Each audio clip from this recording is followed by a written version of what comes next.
Bonjour à tous. Aujourd'hui, j'ai déposé le projet de loi 1196, loi visant à faciliter la communication de renseignements médicaux au bénéfice des personnes adoptées ou issues d'une technique de procréation assistée.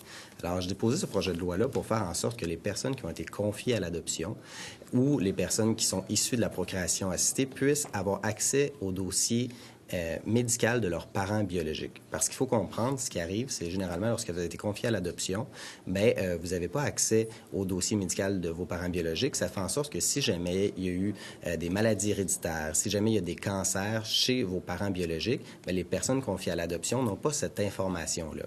L'an passé, on a modifié le Code civil du Québec dans le cadre du projet de loi 113 qui va rentrer en vigueur dans les prochains jours et la notion de risque de préjudice est toujours présente. Ça signifie que le médecin pourrait obtenir des renseignements, mais à un moment qui serait trop tard dans le stade, dans l'évolution de la maladie, parce que le risque de préjudice va s'évaluer à partir du moment où la personne adoptée est dans le cabinet du médecin et souffre d'une pathologie, souffre d'une maladie.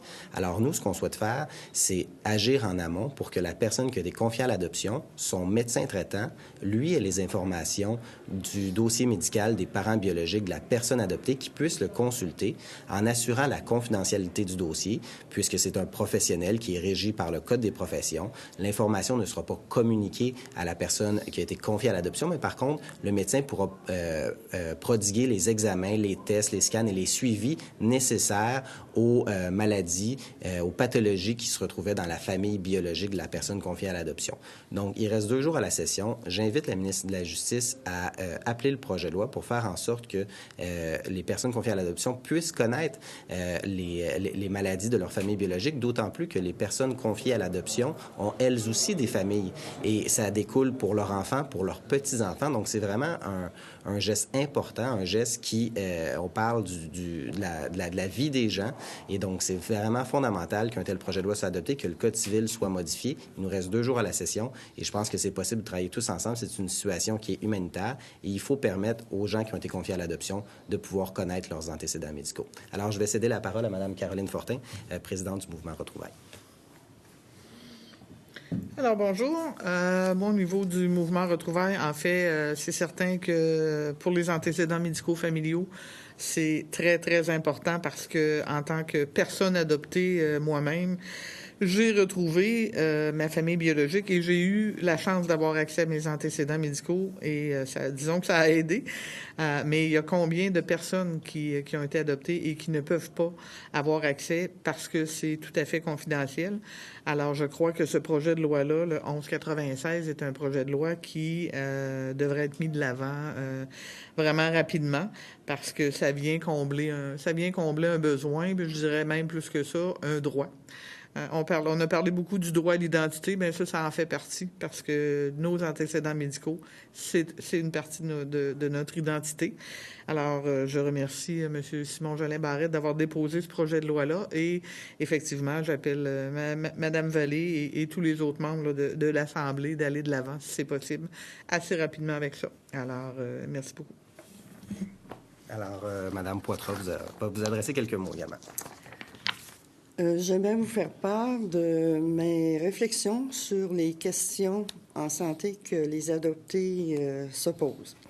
Alors, il est surprenant de constater que les médecins et les spécialistes en santé ne se sont jamais prononcés publiquement sur les besoins en santé des personnes adoptées qui ignorent complètement tout de leurs antécédents médicaux familiaux. Quand il y a eu des projets de loi sur l'adoption au Québec, pas un médecin est venu pour revendiquer le droit des adoptés de connaître leurs antécédents médicaux afin de pouvoir profiter d'un meilleur suivi médical. Aujourd'hui, je veux dénoncer que les enfants adoptés de 50 à 90 ans et plus ont été totalement ignorés et complètement abandonnés par tout le système médical. Et pourtant, à l'époque des années 1920 jusqu'en 1970, il y a eu 300 000 enfants qui ont été laissés dans les crèches. À cette époque, le clergé, l'État et les médecins étaient très impliqués dans le système d'adoption. Aujourd'hui, les médecins ne sont plus là pour défendre le droit des adoptés de connaître leurs antécédents médicaux. Ils sont là pour faire tchic-tchic avec la carte d'assurance maladie, c'est payant, mais ils ne sont pas sur les tribunes pour organiser un système efficace afin que les adoptés puissent connaître leurs antécédents médicaux. Aussi, les associations médicales, le Collège des médecins, les associations de lutte contre le cancer et les maladies cardiaques et autres ne s'occupent pas des besoins des adoptés qui désirent leurs antécédents médicaux. Personnellement, je ne peux participer à des études sur certaines maladies parce que je ne connais pas les maladies de mes parents d'origine. Certains médecins ont pour leur dire qu'ils ont toute la technologie pour nous soigner en cas de besoin. Et pourtant, il arrive bien souvent que l'on se fait raconter une histoire où une personne est morte de tel type de cancer ou d'une autre maladie héréditaire et que si les médecins étaient intervenus avant pour prodiguer des soins, ils auraient pu guérir la maladie ou mieux, la prévenir ou faire gagner 10 ans de vie à une personne. Combien de parents ont été dévastés d'apprendre que leur enfant a hérité d'une maladie génétique grave, rendant leur enfant hypothéqué à la vie. S'ils avaient su, l'un d'entre eux ou les deux parents, qu'ils étaient porteurs de cette maladie, ils auraient plutôt préféré faire un autre choix et même prendre des décisions en début de grossesse. Au Québec, des dizaines de milliers de personnes ne savent pas qu'elles ont été adoptées. Lors des visites médicales, ces personnes donnent les antécédents médicaux de leurs parents adoptifs ou des autres personnes de leur famille d'adoption. Donc, leurs antécédents médicaux sont faux et ça donne de mauvaises pistes aux médecins. Alors, il arrive que les adoptés doivent passer plus ou trop de tests pour répondre aux questions du médecin.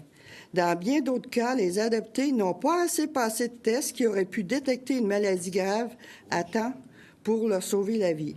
Je souhaite que tous les besoins en santé des adoptés deviennent un sujet à l'ordre du jour au ministère de la Santé du Québec et que des études soient entreprises sur ce sujet. Je tiens à remercier M. Barrette pour le dépôt de la loi aujourd'hui. Les adoptés sont aussi des personnes et elles ont des besoins en santé.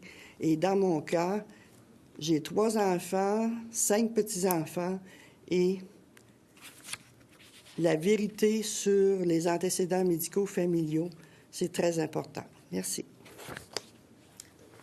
Alors, pour conclure, je pense que Mme Fortin et Mme Poitron ont démontré l'importance d'adopter un tel projet de loi rapidement.